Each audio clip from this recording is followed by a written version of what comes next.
que vamos a dar inicio a la sesión del día de hoy. Le paso la palabra al doctor Reimers para los anuncios iniciales. Sí, gracias, Elsie. Buenos días a todos. Bienvenidos a la primera COVID-19 Latinoamérica del nuevo año. Esperamos que es un año mejor que el pasado. Antes de comenzar, quisiéramos repasar algunos anuncios importantes. En el proyecto ECO se trata de construir una comunidad y conocer las caras de los demás ayuda con eso. Les pedimos a todos que prendan su cámara si tienen una. Su micrófono se mantendrá en silencio durante la sesión a menos que uno de los facilitadores le llame. Por favor, utilice el cuadro de chat solo para enviar preguntas al equipo central. Está bien introducirse ahora mismo si quiere. Haremos todo lo posible para responder a todas sus preguntas enviadas a través del chat. Sin embargo, si no pudimos responder a sus preguntas hoy, únase a nosotros para una sesión futura. Se les invita a abstenerse de responder a las preguntas dirigidas al equipo central a menos que se les solicite.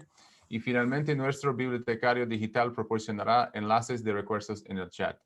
Voy a pasar la palabra a Dr. Sosa para introducir la palestra de hoy de Juan Miguel. Sí, cómo no. Muchísimas gracias a todos por unirse nuevamente y bueno, ojalá este año sea un año mejor que el 2020. Yo creo que no es una aspiración muy difícil porque el año 2020 fue realmente muy malo con la pérdida de muchas personas valiosas con esta pandemia. Pero bueno, yo creo que todos los que estamos aquí estamos unidos por un objetivo común y es aprender y es tratar de aplicar lo que estamos aprendiendo para ayudar a nuestros pacientes y a nuestros amigos y familiares con el conocimiento y digamos con una visión positiva del futuro, ¿no? Porque en efecto ya sabemos mucho de este virus y vamos a estar revisando muchas de estas cosas que hemos aprendido de cómo enfrentarlo.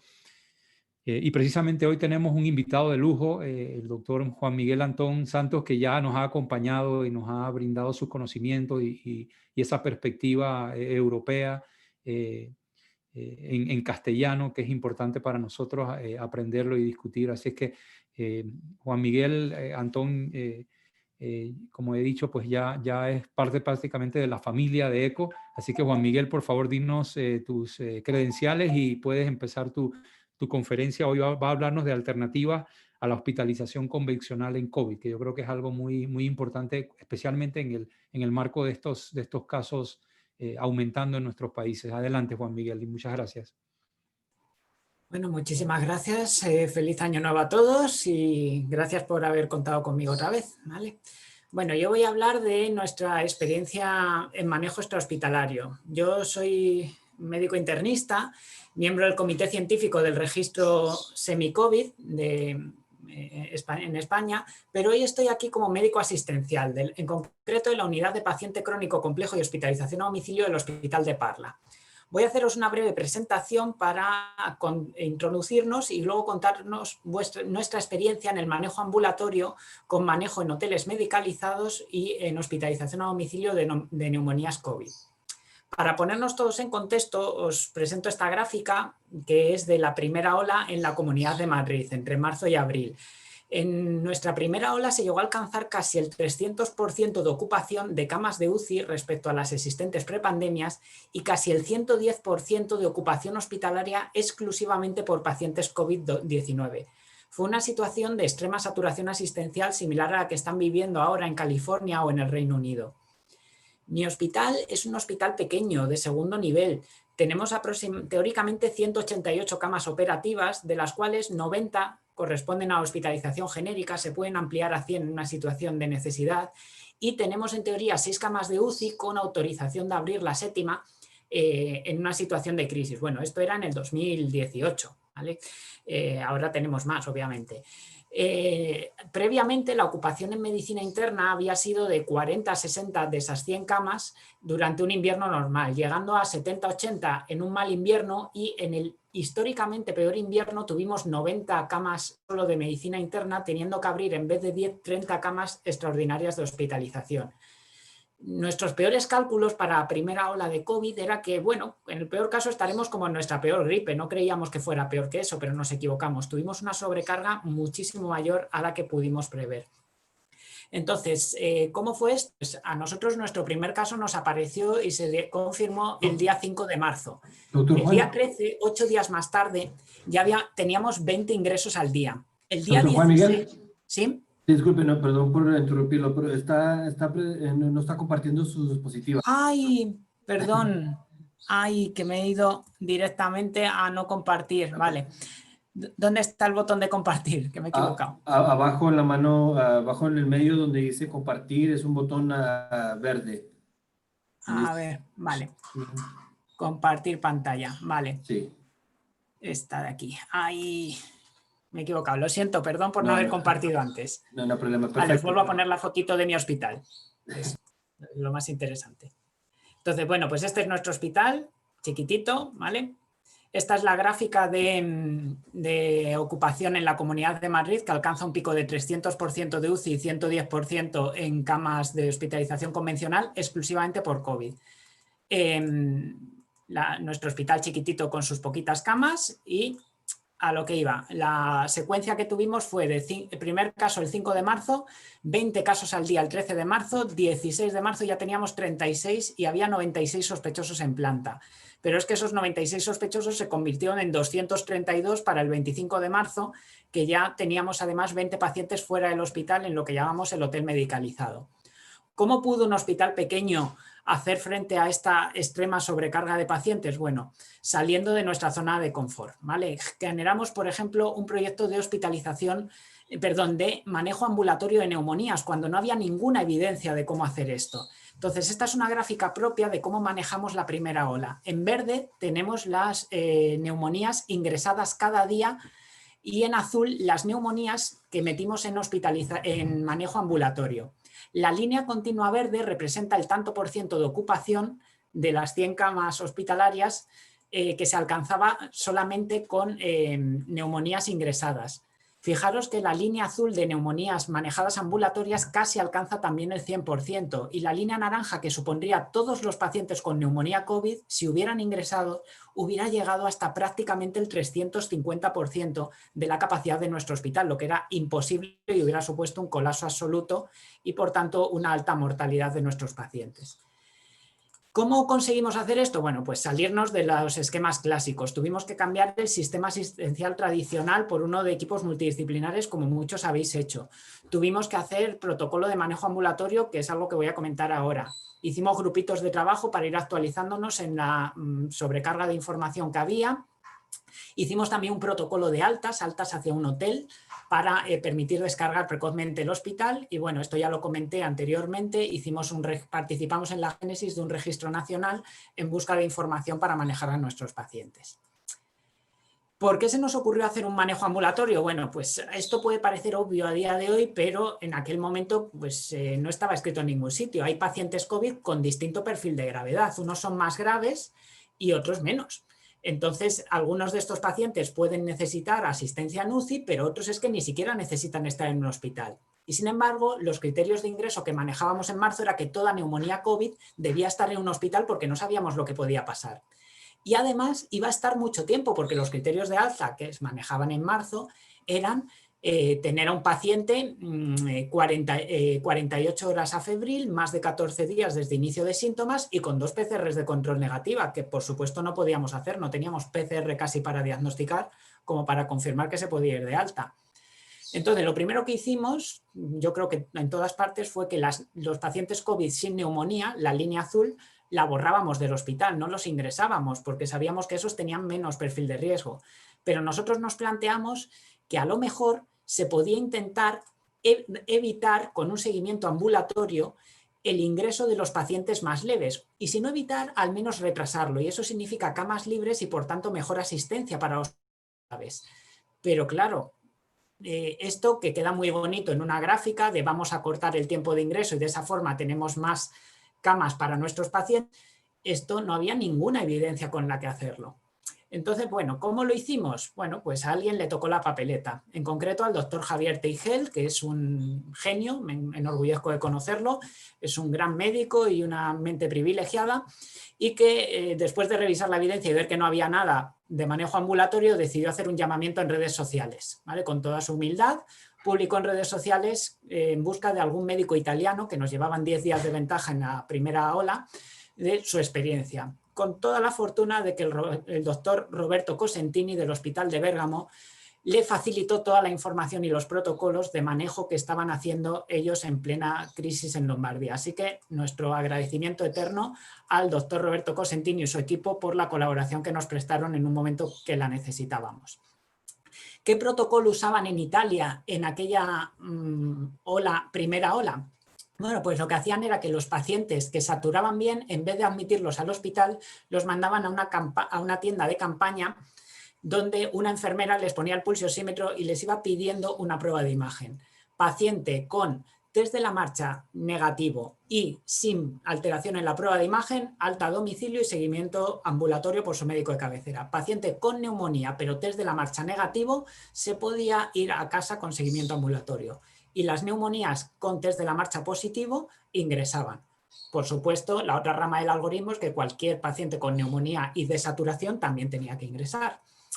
Entonces, en base a esta experiencia de los compañeros italianos y a lo poquito que había publicado sobre el pronóstico de COVID en el JAMA y el Lancet en marzo, pues el doctor Teigel hizo junto con la doctora Guijarro, hicieron los criterios de manejo ambulatorio que nosotros conocemos cariñosamente como criterios Teijarro, pero que bueno, oficialmente son los criterios de manejo ambulatorio de neumonías, ¿vale?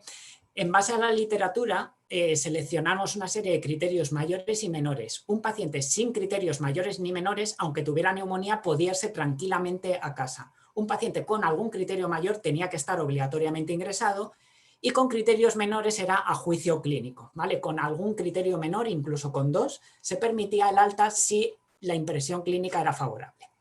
Bien, esto queda como poco científico y nuestra idea era que esto había que validarlo día a día, que si veíamos que estos criterios no eran seguros, todos los pacientes de vuelta al hospital. Entonces, ¿qué hicimos? Pues analizamos lo que nos pasó y entre el 17 de marzo y el 25 de abril se realizaron PCR al 44% de las sospechas COVID, lo que quiere decir que el 56% no tenían alteraciones radiológicas, porque en esa época nuestro protocolo era que si no había neumonía no te hacíamos la prueba de COVID porque no teníamos suficientes, seguimiento ambulatorio por tu médico de cabecera. Entonces, el 68% de esas PCR fueron positivas, es decir, casi todo lo que venía como sospecha de COVID era COVID. Y aplicando los criterios, los mandábamos a seguimiento ambulatorio, que lo hacían médicos facultativos del servicio de urgencias por seguimiento telefónico. Generalmente eran los médicos que estaban en ese momento de baja por COVID y que querían ayudar, y entonces con su teléfono iban llamando a los pacientes para ver quién estaba bien y quién no. Nos hubiera gustado tener pulsiosímetros, pero estaban desabastecidos, no los conseguimos hasta abril, con lo cual solo el 20% de los pacientes se hizo seguimiento ayudado por pulsiosímetro. Es decir, nuestra primera experiencia es casi un seguimiento clínico, mediante teléfono y la impresión clínica de los médicos. Se diagnosticaron 1.100 neumonías aproximadamente en este periodo, ¿vale? De las cuales 314 cumplían nuestro protocolo de manejo ambulatorio. Realmente manejamos ambulatoriamente unas pocas más porque según fue pasando el tiempo y los médicos vieron que era seguro, algún médico se animó, entre comillas, a mandar a seguimiento ambulatorio a pacientes con criterios mayores de los que contraindicaban el seguimiento ambulatorio.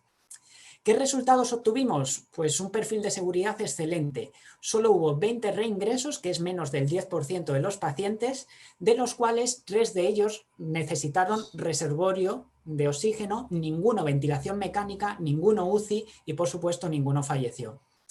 En cambio, entre los ingresos un poquito forzados, incumpliendo criterios mayores, sí que hubo 2 pacientes que fallecieron, si bien fueron complicaciones tromboembólicas diferidas, no fue por complicación directa de COVID, y sí que hubo más pacientes con necesidad de oxígeno suplementario. A esto lo podemos comparar con otro protocolo que luego comentaré, que es el que hizo nuestro Ministerio de Sanidad en España. ¿Qué resultados se consiguen con este protocolo? Pues fijaros, nuestra estancia media en la primera hora fue de 9 días y manejamos a 314 pacientes. Esto supone 2.826 estancias hospitalarias evitadas que a lo largo de los 50 y algo días, 39 días del protocolo, fueron 72 camas al día.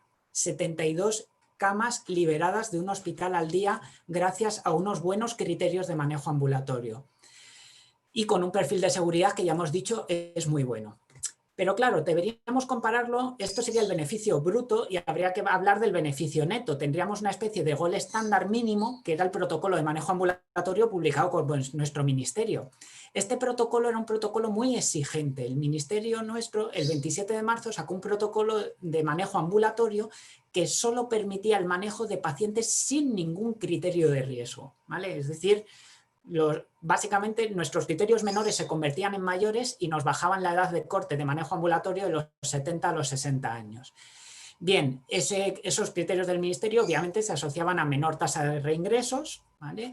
Pero también a muchísimos menos pacientes manejados ambulatoriamente. Siguiendo los criterios del ministerio, solo hubiéramos podido sacar de hospital 58 pacientes, solo hubiéramos evitado 522 estancias, solo hubiéramos liberado 13 camas al día, ¿vale?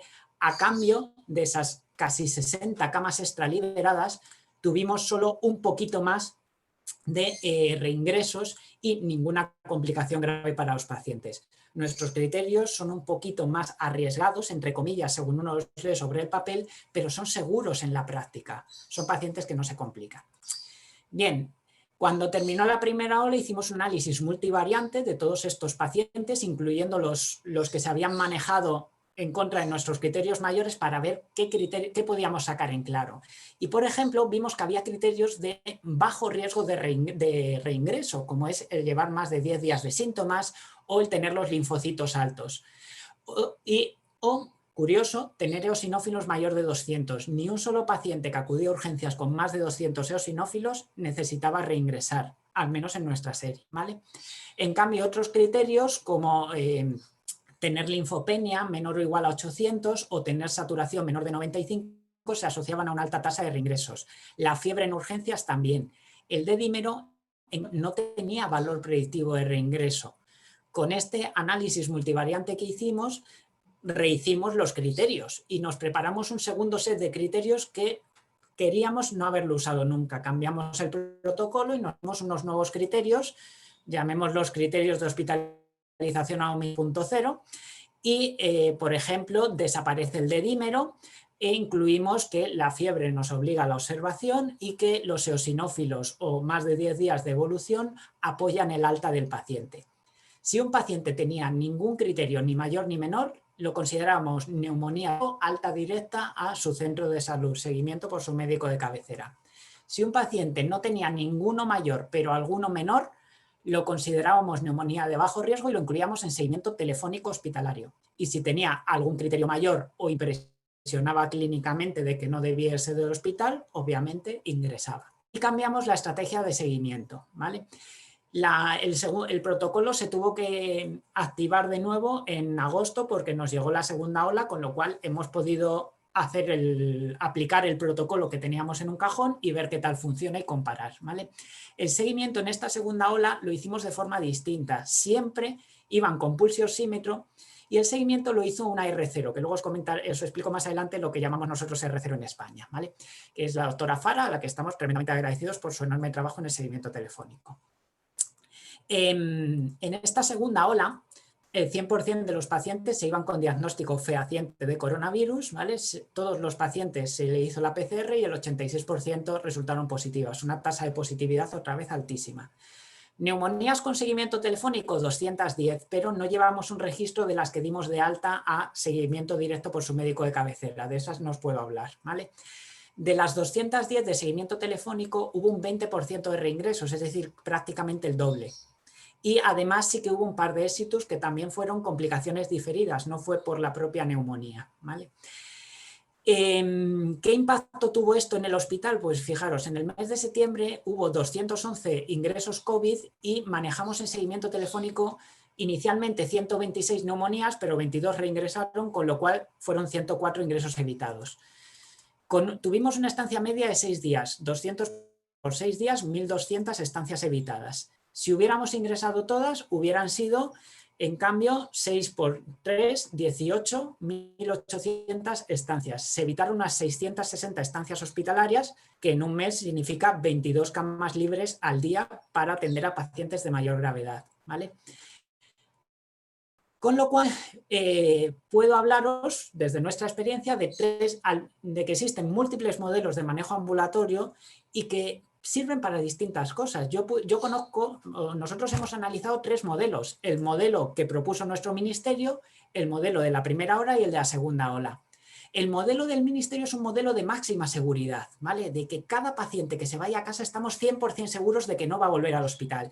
El objetivo es el objetivo de un político, no tener complicaciones, ¿vale? Mortalidad 0 y 0 reingresos. Pero a cambio tiene un coste, que es el de que maneja muy poquitos pacientes y por tanto sobrecarga el sistema sanitario hospitalario. Entonces es un buen sistema en un contexto de baja presión asistencial o de incapacidad de seguimiento ambulatorio. Es decir, si la sobrecarga del sistema es absoluta y no puedes garantizar el seguimiento y el reingreso de los pacientes, también es un buen sistema, el de solo mandar fuera al que sabes que no se va a complicar. El modelo de la primera ola, que lo podríamos resumir en unos criterios de manejo un poquito más laxos, pero hay un clínico experto encima todos los días del paciente para identificar precozmente la complicación, es un modelo que consigue maximizar el tratamiento ambulatorio a costa de pocos reingresos y de baja mortalidad, ¿vale? Capacidad de seguimiento, requieren médicos expertos al otro lado del teléfono, pero a cambio requieren menos recursos físicos, no hace falta un pulso oxímetro. Es un buen modelo para una alta presión asistencial, sobre todo cuando probablemente para la máxima presión asistencial, donde si un paciente se va a casa y vuelve en malas condiciones, competiría por una cama de hospital con otro paciente y eso le podría perjudicar. Así que a lo mejor es el modelo más recomendable para los picos de máxima presión asistencial. Y luego está el modelo de máxima eficiencia o máxima eficacia, que sería el de la segunda ola. Si añadimos el pulsioxímetro al seguimiento, nos permite sacar más pacientes fuera. El porcentaje de ambulatorios es máximo, pero a cambio va a haber más pacientes que tengan que volver al hospital. Luego esto requiere una red de seguridad, requiere que haya disponibilidad de recursos para ingresar a los pacientes en caso de que vayan mal. No es recomendable para los picos máximos, sí que sería para las zonas de meseta, ¿vale? Porque ya hemos visto que tiene un alto, entre comillas, porcentaje de reingresos de hasta el 20%, ¿vale? Entonces, el modelo este de máxima eficacia sería bueno cuando hay bastantes recursos materiales, pero a cambio pocos recursos clínicos. Bien, esto está muy bien y nos permite decir que el hospital se tiene que quedar para los pacientes que necesitan soporte respiratorio y los demás pacientes están mucho mejor en su casa, ¿vale? Porque están mejor tratados. Entonces, gracias a este protocolo de manejo ambulatorio, cambiamos nuestro esquema de que todas las neumonías ingresan y empezamos a escoger neumonías que se benefician de estar en el hospital. Y nos planteamos una parte un poquito más ambiciosa. Gracias al seguimiento ambulatorio habíamos acortado la estancia por la izquierda, retrasando el ingreso de los pacientes leves hasta que realmente necesitan estar en el hospital. La duda es, ¿podemos acortar el ingreso por la derecha, es decir, dar las altas más rápido? Pues eso permitiría cortar la estancia en el otro sentido y, por tanto, liberar más camas para los pacientes más graves. Este esquema se puede conseguir de dos formas, o mejorando esos criterios de alta o sacando al paciente del hospital y seguir manejándolo en otro sitio de menor consumo de recursos sanitarios. Para eso hemos hecho la experiencia del hotel medicalizado y de la hospitalización a domicilio. El hotel medicalizado es algo que tiene un contexto muy concreto, que fue la primera ola en España. La primera ola en España se dio en un estado de alarma con confinamiento absoluto. Había hoteles vacíos, obviamente, por toda España. Y además teníamos el sistema completamente saturado, como puede estar ahora mismo California, y había pacientes que no podían estar en su casa aislados pues porque no podían garantizar esa situación. Y además, en España, para trabajar en el sistema sanitario hace falta tener una especialidad por vía residencia, pero se autorizó excepcionalmente el contratar a médicos sin experiencia clínica. Nosotros llamamos R0 al residente 0 año, que es el médico recién egresado de la urgencia que todavía no tiene experiencia clínica. Podíamos contratarlos, pero ¿de qué te sirve un médico sin experiencia clínica en un hospital saturado por COVID si no puedes formarle? Pues se nos ocurrió un proyecto de hotel medicalizado. Colaboramos con el Hotel NH de Parla, que nos puso 60 habitaciones que estaban vacías, y un médico clínico experto, el doctor Francisco García, junto con 13 RCeros sin ninguna experiencia clínica y 10 enfermeras y 10 auxiliares de enfermería, se fueron al hotel a manejar 60 pacientes con una ratio de enfermería de 31, que es el triple de la que se maneja en un hospital convencional, pero es que eran pacientes más leves. Entonces, ¿qué equipo físico necesita? Poquísima cosa, 60 termómetros para no tener que cambiarlo de habitación a habitación, 60 pulsiosímetros, 4 torres de toma de constantes, 12 concentradores de oxígenos, habilitar un mapa de camas informáticos para hacer las historias y tener 2 teléfonos móviles. O sea, a nivel recursos materiales, poquísimos. Y a nivel recursos humanos, muchísimo menos de lo que se hubiera necesitado en el hospital, que hubiéramos necesitado 25 auxiliares y 25 enfermeras para dar esa misma cobertura. Bien, ¿qué perfil de pacientes decidimos que podíamos manejar en el hotel? O bien pacientes que estaban en situación clínica de alta pero no se podían aislar en su domicilio por cuestiones no médicas, o bien pacientes que estaban todavía en vías de resolución pero ya no se iban a complicar, ¿vale?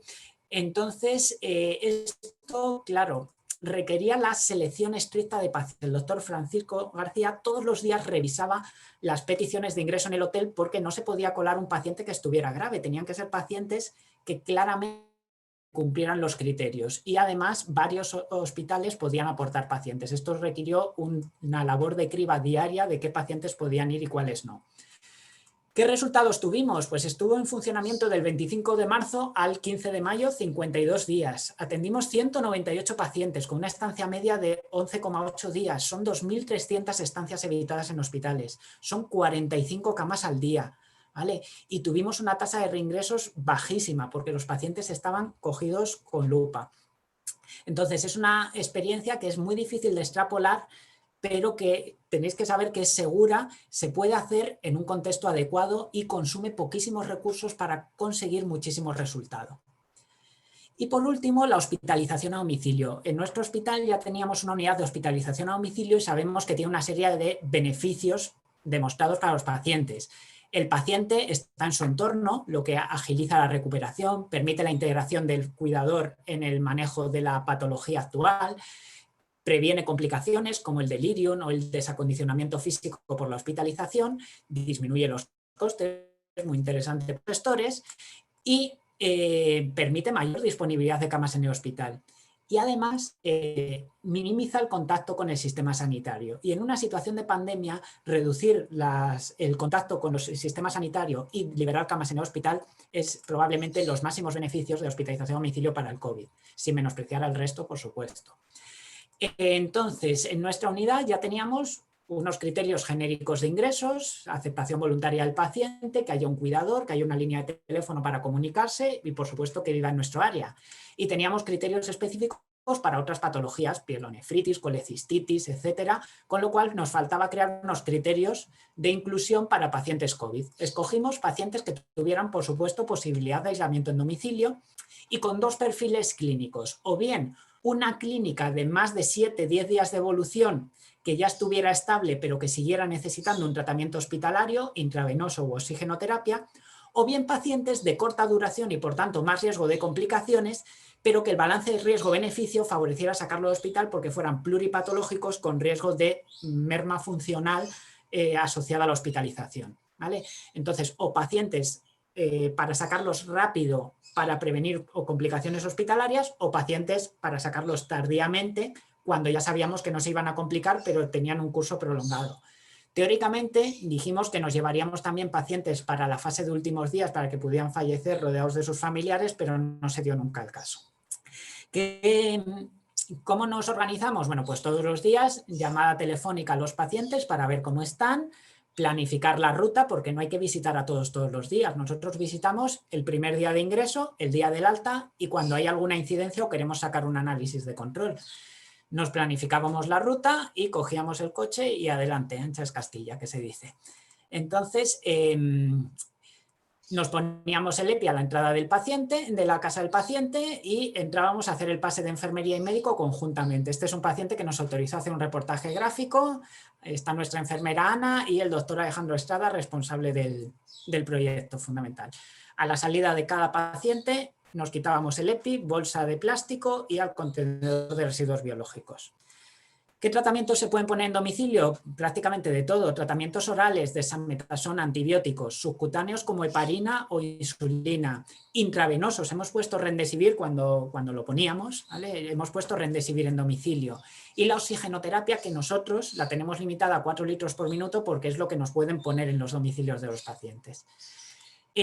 ¿Cuándo damos de alta a un paciente? Pues consideramos que un paciente se puede ir de alta cuando ya lleva 72 horas afebril, que probablemente las lleva antes de irse del hospital, pero bueno, que ya esté en mejoría sintomática y analítica y que tenga una saturación estable. La inmensa mayoría de los pacientes ya se les consigue retirar el oxígeno, pero ha habido pacientes que no. Esos pacientes los derivamos a consulta de neumología para seguimiento de complicaciones crónicas de COVID. ¿Cómo hacemos el aislamiento en domicilio? Pues según el protocolo vigente. Al principio usábamos 10 días desde el alta, que es lo que estaba vigente en España. Después, ahora el protocolo vigente es 14 días desde el inicio de los síntomas, si ya lleva 3 días asintomático. Además, en pacientes de muy larga estancia hospitalaria, con síntomas persistentes, hacemos una serología porque el protocolo en España dice que con una IgG positiva se puede levantar el aislamiento. No lo discutimos, ¿vale? Es lo que dice el protocolo. ¿Qué resultados? Fijaros en la columna de diciembre. A ver si puedo volver atrás. Que me estoy pasando. Entonces, en la columna de diciembre, que tenemos aquí, llevábamos manejados entre septiembre, octubre, noviembre y diciembre 70 pacientes totales, de los cuales a 22 de diciembre, que hice la presentación, 7 seguían activos, con una estancia media de 10 días, lo que supone 750 estancias evitadas. La mayoría de pacientes eran insuficiencias respiratorias, solo 6 fueron por control sintomático de los pacientes. La mayoría de los pacientes se van de alta ya sin oxígeno, ¿vale? Pero 1 de cada 6 pacientes aproximadamente se queda con oxigenoterapia crónica después del ingreso. Pusimos 2 Remdesivires y una sueroterapia y nos reingresaron 3 pacientes, pero de estos 3 pacientes, uno fue un paciente que no le funcionaba la máquina de oxígeno y se tuvo que volver a urgencias, y otro fue un paciente que hizo una colecistitis en domicilio y eso, pues hombre, no es atribuible a hospitalización a domicilio por COVID, ¿vale? Pero bueno, 3 reingresos de 75 totales, 4% de reingresos, más que aceptable. Conclusión, que no todos los pacientes con neumonía COVID tienen que estar en el hospital, ¿vale? El manejo en alternativas a la hospitalización convencional es seguro, con una baja tasa de complicaciones y de reingresos, es efectivo y además es adaptable a las distintas circunstancias epidemiológicas. Las alternativas a la hospitalización por COVID permiten evitar la sobrecarga del sistema hospitalario y eso condiciona la mejor supervivencia del resto de pacientes. Y además es muy coste efectivo. Que podríamos decir, pero si no has puesto nada de números, vamos a hacer números rápidos, ¿vale? De lo que yo llamo cuenta de servilleta. En septiembre en nuestra medicina interna tuvimos 211 pacientes, lo que son 1.266 estancias por COVID, ¿vale? Con una estancia media de 6 y 211 pacientes, 1.266 estancias. Pero tuvimos también 104 pacientes en hospitalización a domicilio. Eso hubiera supuesto 664 estancias adicionales. Pero además hay que tener en cuenta que nuestra estancia media 2 meses antes había sido de 9 días. Esa estancia media se había cortado porque teníamos protocolos de alta a otros sistemas. Entonces, 9 días multiplicado por 315 pacientes hubieran supuesto 913 estancias censales más. No todas ellas son atribuibles a hospitalización a domicilio, pero parte de ellas sí. Con lo cual, entre 664 y 1.500 estancias evitadas gracias a los 2 protocolos combinados de manejo ambulatorio y de alta precoz, ¿vale? Y eso significa muchas camas liberadas, ¿vale? ¿A qué coste? ¿Qué riesgo tiene esto para los pacientes? Bajísimo, ¿vale? Durante septiembre hubo 22 ingresos desde manejo ambulatorio y 1 solo desde hospitalización a domicilio. Hubo 0 muertes en esos pacientes y 0 pacientes ingresados en UCI, es decir, el riesgo es bajísimo si los protocolos están bien hechos y se siguen fielmente. ¿A qué coste para el sistema sanitario? Bajísimo. El esquema de manejo ambulatorio supuso el sueldo de un R0 más los pulsiosímetros más una línea telefónica de móvil. Y el coste añadido de una línea de hospitalización a domicilio es alquilar un coche durante un mes, una línea telefónica de móvil, el sueldo de un médico y el de una enfermera. A cambio de eso, mantuvimos liberadas 52 camas al día con todo el coste en sueldos y en materiales que eso supone, ¿vale? Es decir, es muy coste efectivo manejar a los pacientes fuera del hospital y es seguro para ellos.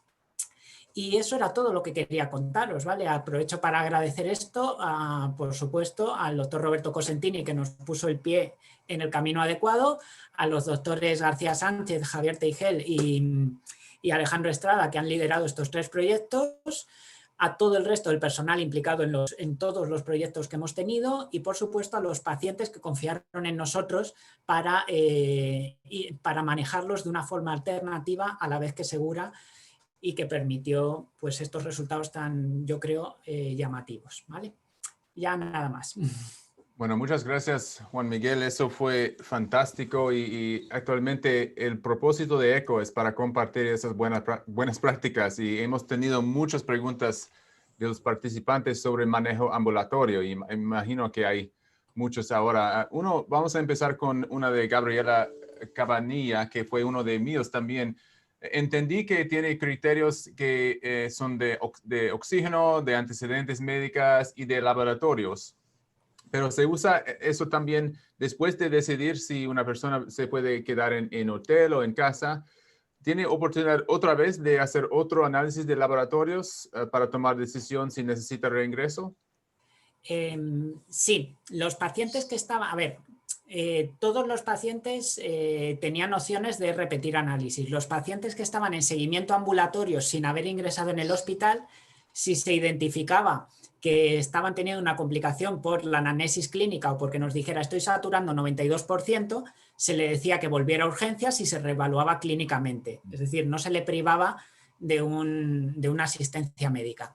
Los pacientes que estaban en el hotel se le podía sacar un análisis directamente en el hotel, para eso teníamos al personal de enfermería, y los pacientes de hospitalización a domicilio, con la llamada telefónica, si identificábamos una complicación, pues íbamos esa misma mañana a revisarlo, y además, por supuesto, si había, yo qué sé, una insuficiencia renal, programábamos un análisis de control en 2-3 días, ajustar sintrones, etcétera. Es decir, los pacientes tenían el manejo como en el hospital, ¿sabes? Sin que estuviéramos físicamente encima de ellos todo el tiempo, pero no se privó a un paciente de un análisis por estar fuera del hospital, ¿vale? O sea que sí que se puede, pero claro, tienes que tener el dispositivo preparado de antemano, saber cómo lo vas a hacer, porque teníamos 3 circuitos distintos y cada uno de ellos el análisis se hacía de una forma distinta, urgencias, el hotel o en la propia casa del paciente. Muy bien. Y otra pregunta de Gabriela es ¿cómo coordinaban Remdesivir a domicilio? ¿Iban todos los días a casa para administrarlo? Sí, los pocos pacientes, los pacientes que estaban con Remdesivir en España, la Agencia del Medicamento aprobó el uso de Remdesivir solo 5 días, con lo cual la inmensa mayoría de los pacientes, si les habías puesto Remdesivir es porque estaban graves y no estaban estables como para irse a casa, así que se iban al 3er, 4.º día de poner el Remdesivir, les quedaba 1 o 2 dosis. Por supuesto, íbamos todos los días a poner el Remdesivir y estábamos presencialmente mientras pasaba el Remdesivir para vigilar que no hubiera efectos adversos, ¿vale? Lo que era un factor limitante porque hacía que la visita se prolongara en el tiempo, pero bueno, si hay que hacerlo, hay que hacerlo, ¿vale? Muy bien. Y otra pregunta de Rosalía es, en el manejo en el hotel y domiciliario, ¿hubo personal que se enfermó? Ninguno de los médicos ni los médicos, ni las enfermeras, ni personal auxiliar enfermaron durante el hotel. Vale, creo recordar anecdóticamente que uno de los cocineros que participaba en el hotel sí que enfermó, pero los cocineros no tenían contacto con los pacientes, ¿vale? O sea, es mucho más fácil que hubiera enfermado en su casa que no en el hotel. Entonces, usábamos las mismas medidas de precaución, los mismos EPIs en el hotel que en el hospital, y el hotel probablemente por el perfil de pacientes era un sitio menos infectivo, eran pacientes, recordémoslo, que ya estaban en fase de estabilidad, que parte de ellos estaban en situación de alta clínica, es decir, ya no eran contagiosos, y parte de ellos estaban poco graves, con lo cual manteníamos exactamente las mismas medidas de precaución, los pacientes eran menos infectivos y el resultado fue 0 contagios entre el personal sanitario, ¿vale? Entonces, sí, en ese sentido fue muy seguro para el personal. Y mostró que estaba usando EPP en misma manera que en el hospital, ¿verdad? se usaron los equipos de protección igual que en el hospital, ¿vale?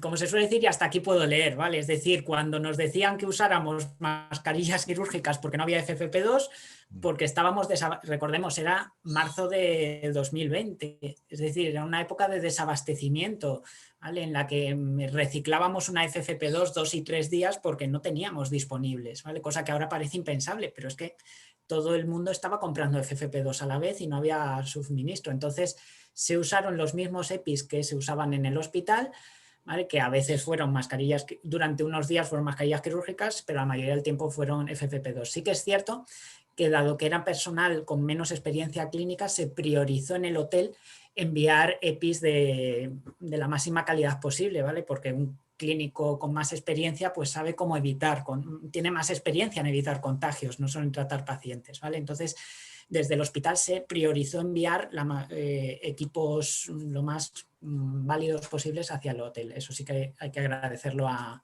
la logística. Muy bien. Quizás una o dos preguntas más antes de mover la discusión a otra cosa. Diana Rodríguez tiene pregunta que quiere hacer. Buenos días. Sí, doctor, muy interesante. Una pregunta concreta. ¿Algún paciente pasó de hotel medicalizado a hospitalización a domicilio? Y segundo, me interesaría saber qué porcentaje de adultos mayores estuvo en hospitalización a domicilio. Y hablando de hospitalización a domicilio, ¿cuántas horas permaneció la licenciada en enfermería, sabiendo que es un costo valioso, pero necesario, naturalmente? Pero me gustaría saber qué pasa si se sale el suero, si se infiltra, tengo que volver a llamar, en la familia nadie conoce de medicina. Cuénteme, gracias. Correcto. Entonces, no hubo ningún paciente que pasara de hotel a domicilio porque eran franjas distintas. El hotel estuvo activo en marzo-abril y la hospitalización a domicilio la iniciamos en septiembre. Entonces, esa era muy fácil, ¿vale? ¿Cómo hacemos lo del... ¿Cuánto tiempo está la enfermera en el domicilio? Pues está la enfermera y el médico, vamos juntos porque tenemos un solo coche, entonces vamos juntos y hacemos todo a la vez, ¿vale? Normalmente en hospitalización a domicilio es convencional, que es la que hago yo, aparte de, yo hago un poquito de todo, ¿vale? He hecho de COVID y de convencional según lo que ha hecho falta, ¿vale? Entonces, en una hospitalización a domicilio clásica, la sueroterapia se deja continua y se deja un teléfono de llamada para si hay una incidencia que pueda ir una de nuestras enfermeras. Si recuerdas el número, solo pusimos una sueroterapia en domicilio, ¿vale? La mayoría de los pacientes que se iban era por seguimiento respiratorio, no por necesidad de sueroterapia. Entonces, no ha habido ese tipo de casos que en cambio sí que tenemos en la hospitalización a domicilio convencional, en la que usamos antibioterapias prolongadas, sueroterapias, etc.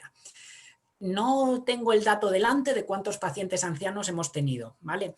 Pero te puedo decir que me he llevado del hospital a un paciente saturando 90% con gafas nasales a 4 litros, de 90 años, con deterioro cognitivo avanzado, que tenía un síndrome confusional y que hablamos con el familiar y el familiar estaba de acuerdo en que su padre estaba mejor en su casa para no desorientarse que en el hospital, aunque corría riesgo de complicarse porque estaba justito respiratoriamente.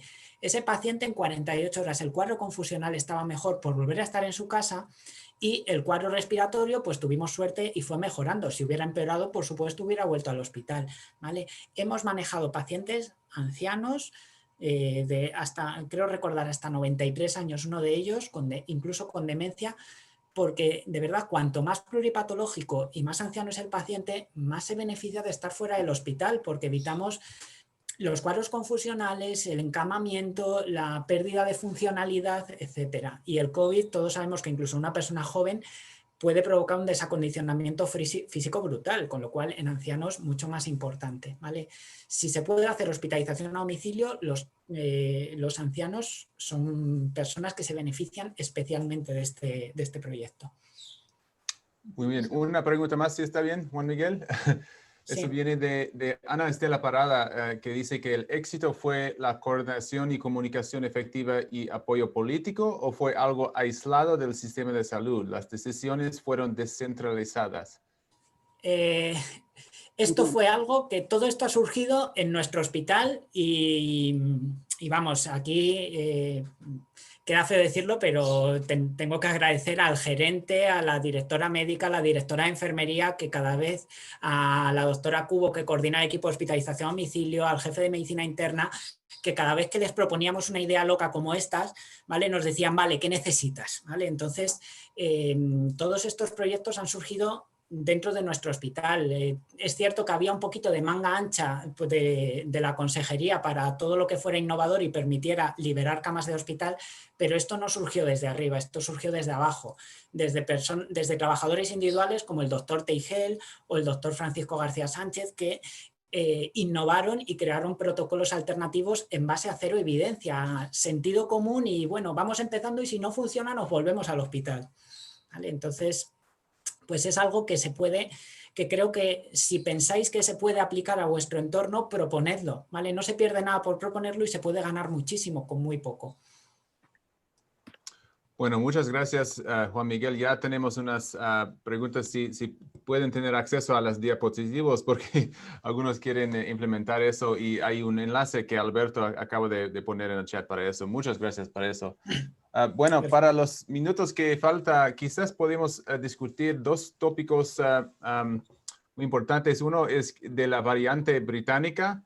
Esta como cepa nueva, yo prefiero usar la palabra variante porque es más correcto. Y también sobre las vacunas. Y vamos a empezar con una pregunta que incluye esas dos cosas, Néstor. Eso es de José García de México, que dice, ¿existe el riesgo de que la nueva cepa viral afecte el funcionamiento de las vacunas con la plataforma de mRNA?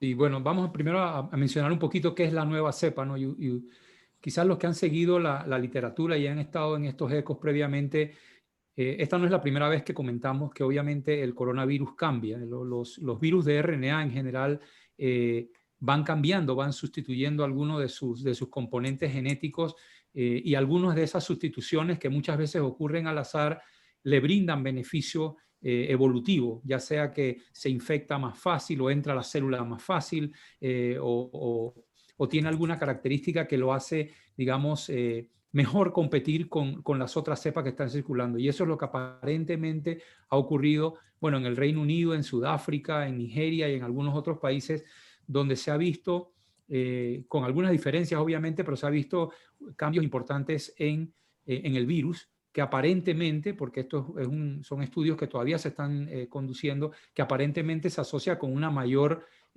capacidad para transmitirse, un aumento en la transmisibilidad que algunos han cuantificado en base a modelos epidemiológicos entre un 50 y un 70%. La cifra que vi en una publicación fue exactamente 56% de mayor transmisibilidad. Importante señalar que no hay evidencia de mayor severidad, es decir, que no es que te da esa cepa y te vas a terminar en el hospital con mayor severidad de la enfermedad.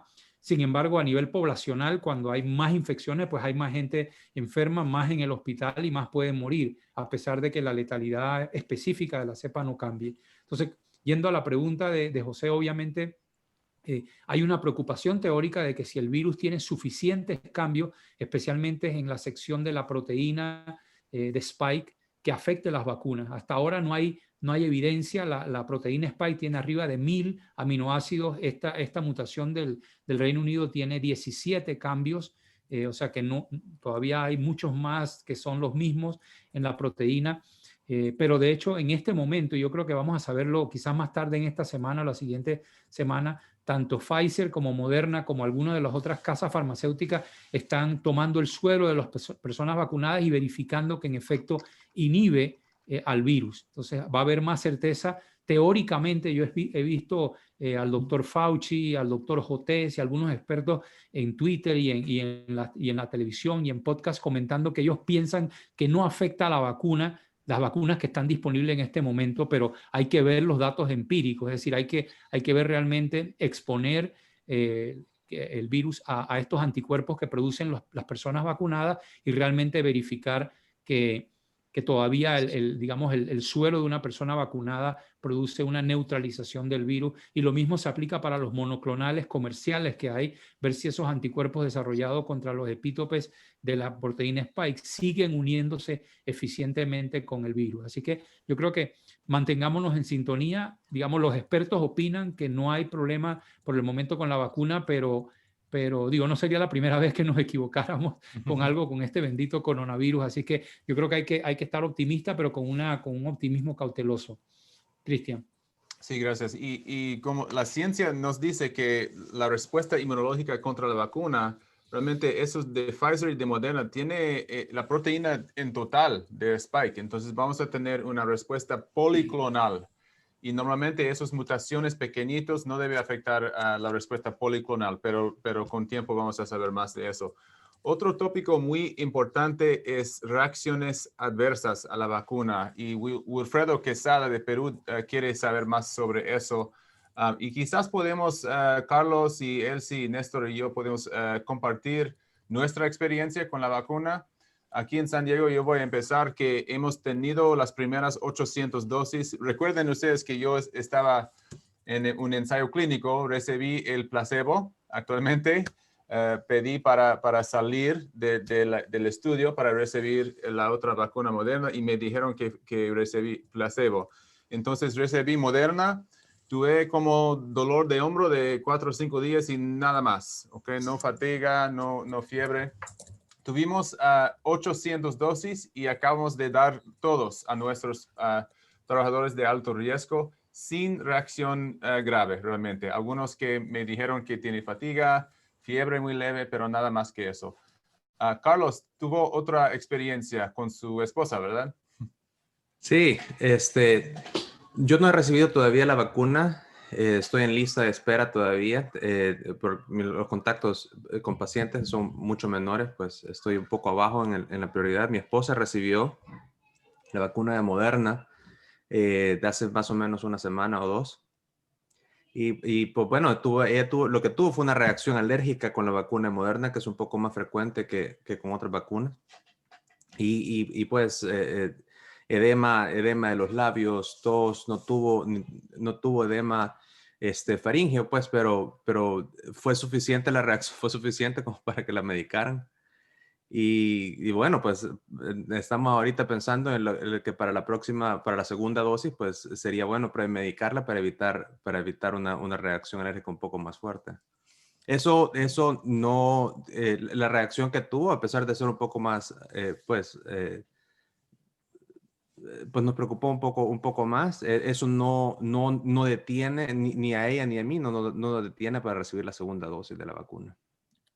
Yo creo que la importancia o lo importante es, y tal vez el doctor Sosa va a comentar eso un poco más, lo importante es qué tan severa es la reacción, alérgica, para poder saber si la segunda dosis es correcta. Y voy a dejar al doctor Sosa hablar de la experiencia dentro del hospital.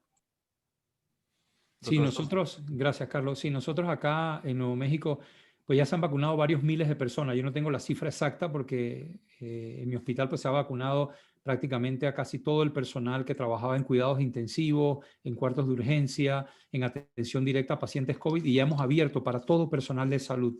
Es decir, ya se están vacunando inclusive personas que no tienen contacto directo con pacientes de COVID. O sea que en el marco de varios miles de vacunas, sí puedo comunicarles que hubo una reacción alérgica severa, hubo una enfermera que no tenía mayores antecedentes de alergia, y como lo hacemos en el hospital, nosotros nos vacunan en un área y entonces nos mandan a la cafetería. Ustedes se van a reír, pero han habilitado un área de la cafetería. Como la cafetería no se puede usar para comer por el riesgo de transmisión, han habilitado una parte enorme de la cafetería, han puesto una camilla y unas sillas, y entonces ahí con distanciamiento social tenemos que darnos entre 15 y 20 minutos después de la vacuna, y hay un personal que nos vigila y bueno, tienen un kit ahí de resucitación. Y bueno, una paciente, una enfermera presentó hinchazón de los labios, un poquito de distrés respiratorio, se le puso epinefrina y luego terminó admitida porque los médicos tratantes decidieron continuar el tratamiento antialérgico por unas cuantas horas más. O sea que fue admitida no recuerdo exactamente, pero aproximadamente 8 horas. O sea, hacia el día siguiente la dejaron en observación y dándole epinefrina. Pero ha sido un solo caso que yo haya conocido. que le ocurrió esto. O sea que sí es una cosa real que ocurre. Yo vi ayer una revisión y los invito a leer y la voy a discutir en el Eco del jueves, una revisión sobre reacciones a vacunas que salió en el New England Journal. Es una página solamente fácil de leer, pero que habla de eso, no habla de la frecuencia. El autor menciona que por lo que se ha visto hasta ahora, la frecuencia es probablemente 1 en 100.000 de reacción alérgica fuerte. Y ustedes pueden ver que aquí en este grupo ya tenemos 2 personas, la esposa de Carlos y esta compañera de trabajo mía, que han tenido reacción y recuerdan que al primer día en el Reino Unido hubo una alergia y luego en Alaska otra y así sucesivamente. O sea que es una cuestión real, pero es relativamente infrecuente. Se estima por la cantidad de dosis que se han administrado que probablemente está alrededor de 1 en 100.000, que es más común que, por ejemplo, con la influenza, que probablemente es 1 en 1.000.000 la incidencia de anafilaxia. O sea que no es que sea raro, es más común, pero también sigue siendo infrecuente 1 en 100.000. Yo creo que lo importante, el mensaje práctico es que en las áreas donde se aplique vacuna haya la forma de tratar a estas personas, que no lo vayamos a hacer como en algunos, he escuchado que lo quieren poner en el automóvil, por ejemplo, y que la persona se vaya a su casa. Yo creo que eso es un poco más riesgoso, tiene que haber una espera de unos minutos. Aún si la persona está en un automóvil y cerca de ahí tienen que tener epinefrina, difenhidramina, o sea, Benadryl, quizás corticoide, para poder revertir si le da una reacción de estas anafilácticas reales, ¿no? Y lo otro es que en ese artículo de revisión, y esto para las personas que están en los hospitales, se les sugiere tomar una muestra de sangre, porque hay ciertas pruebas de sangre que te ayudan a determinar qué tipo de reacción tuvo la persona, si fue mediada por IgE, si fue una reacción anafilactoide donde no intervino el IgE, porque eso va a predecir lo que va a pasar en la siguiente vacunación. Incluso hay formas sofisticadas de saber a qué reaccionó, si fue al polietilenglicol que tiene la vacuna o si fue a los lípidos, haciendo estudios ya de laboratorio. Entonces, yo creo que es importante reconocer esto, estar preparado, porque cuando vacunemos pues 200.000 personas, pues vamos a tener 2 o 3 reacciones anafilácticas o más, como es natural, y hay que estar preparado uno como trabajador de la salud a enfrentar esto, ¿no? Y bueno, una pregunta de Oreslam, pienso que ya contestó. O sea, los componentes no sabemos realmente, pero tenemos una lista que el CDC ya publicó de los componentes y realmente son grasas y colesterol y PEG, polyethylene glycol, y quizás eso es lo que está causando, pero todavía están investigando eso. Elsie, ¿una experiencia para compartir con vacunación? Bueno, sí, la experiencia que estoy compartiendo es que todavía, bueno, yo no estoy tan alto en la lista ahorita, no estoy trabajando directamente con pacientes de COVID, pero no he tenido acceso ni siquiera para registrarme para la vacunación. Y es que ha habido un problema de logística. Verdaderamente esa es otra cosa que tenemos que ir preparándonos, no esperar a que recibamos la vacuna para ver dónde van a estar los freezers, dónde la vamos a poner, a qué clínicas. Se sabe que los hospitales estaban preparados para recibir las vacunas y todos los hospitales la han recibido, y bastantes clínicas de las clínicas grandes. Sin embargo, la mayoría de médicos y enfermeras que están en práctica privada en pequeñas clínicas donde tal vez tienen 2, 3 empleados, han tenido mucha dificultad para esas citas. Sea el Estado parte de un sistema federal para poder llevar ese control de a quienes se les dan esas citas para esas vacunas y a quienes no. Es un sistema que se llama VANS, que hasta el momento tiene que ser el empleador el que lo registra y al personal. Entonces, pero no ha habido suficiente diseminación de esa información. Entonces, no todos los empleadores y las personas en prácticas privadas tenían conocimiento de ese sistema. Entonces, hasta ha habido que hacer como mucha investigación para averiguar cuál es el proceso, ¿no? ¿Dónde consigo registrar a mis empleados? ¿Dónde yo voy a vacunarme?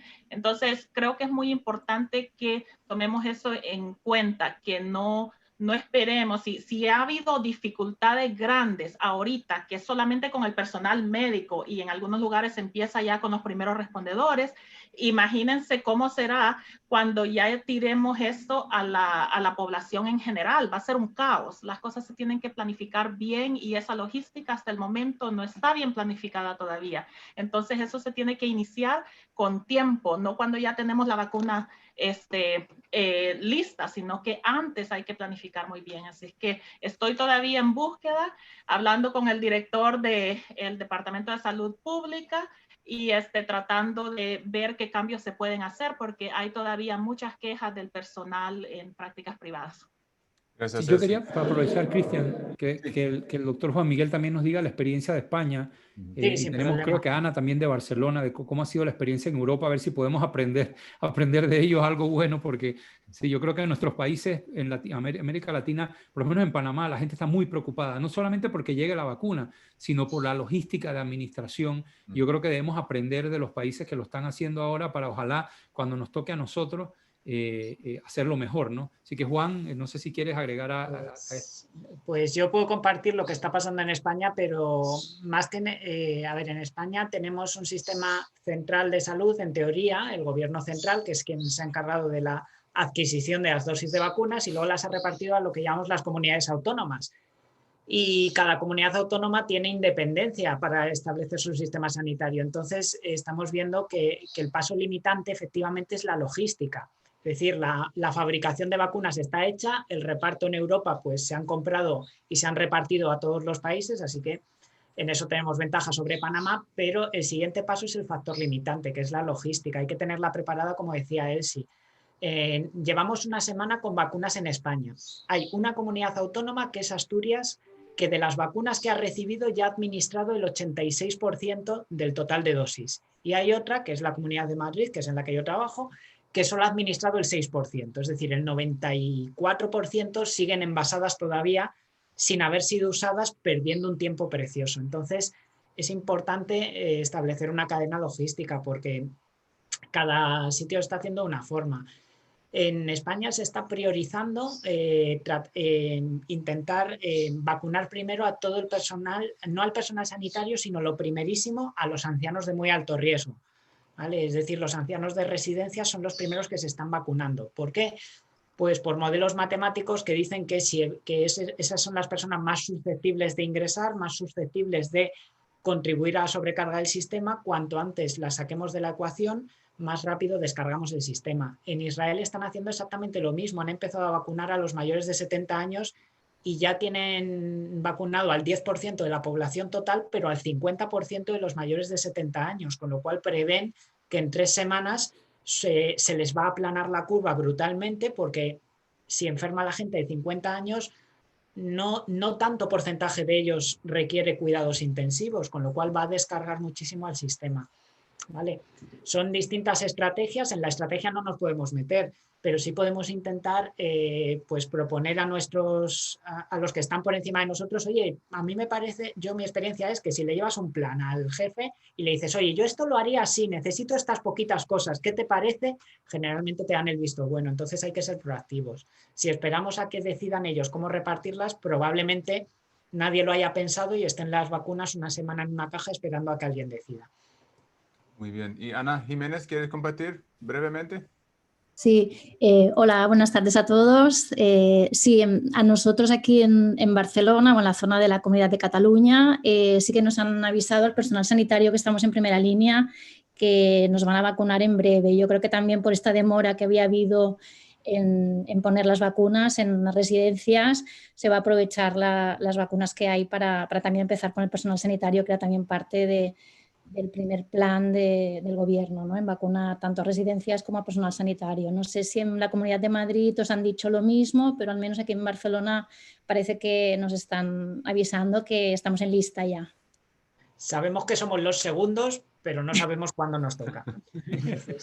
Bueno, muchas gracias. Como dijo Sanjeev Arora, que es el padre de ECHO, la implementación de vacunación sería uno de los desafíos más grandes del mundo y esta herramienta de ECHO es muy útil para compartir especialmente las cosas logísticas que estamos enfrentando. Entonces, en las semanas que vienen, en 2021, vamos a compartir muchas